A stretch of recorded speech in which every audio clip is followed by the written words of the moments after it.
महायुतीचे शिवसेना शिंदे गटाचे उमेदवार राजेंद्र गावित यांच्या प्रचार रॅलीला स्थानिक ग्रामस्थांचा विरोध होत असून साटपाटी व मुरंबे येथे रॅलीच्या दरम्यान निषेधाचा सूर उमटल्याचे दिसून आले।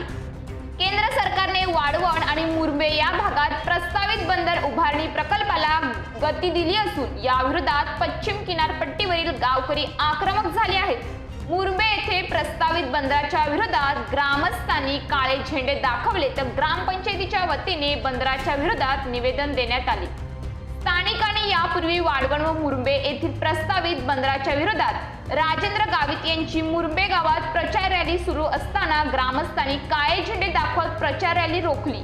यावेळी राजेंद्र गावित यांनी खासदार असताना या प्रकल्पाविरोधात ठोस भूमिका घेतली नाही म्हणून गावित यांच्यासह महायुतीच्या धोरणांचा निषेध करण्यात आला।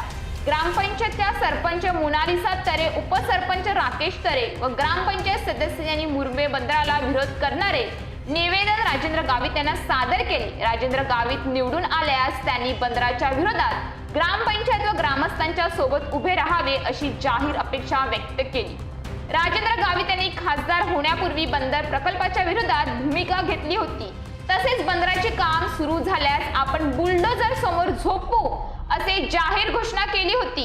मात्र महायुतीकडून निवडणुकीसाठी उमेदवारी मिळाल्यानंतर तसेच खासदारकीच्या कारकिर्दीत गावित यांनी या प्रकल्पांविषयी मौन पाळल्याने सध्या विधानसभेच्या निवडणुकीसाठी प्रचारासाठी गावोगाव भेट देत असताना बंदर विरोधी घटकांकडून गावित त्यांच्या विरोधात तीव्र पडसाद उमटत आहे।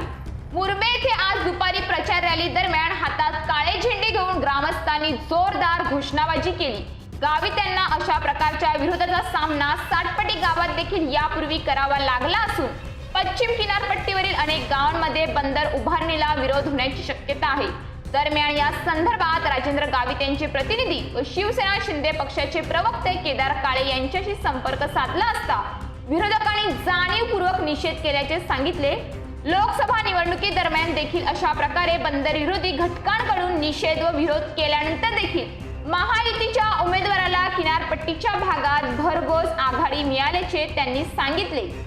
तसेच या संदर्भात महायुतीचे उमेदवार राजेंद्र गावित यांनी मुरंबे ग्रामस्थांशी चर्चा करून आपली भूमिका स्पष्ट केल्याचे केदार काळे यांनी सांगितले।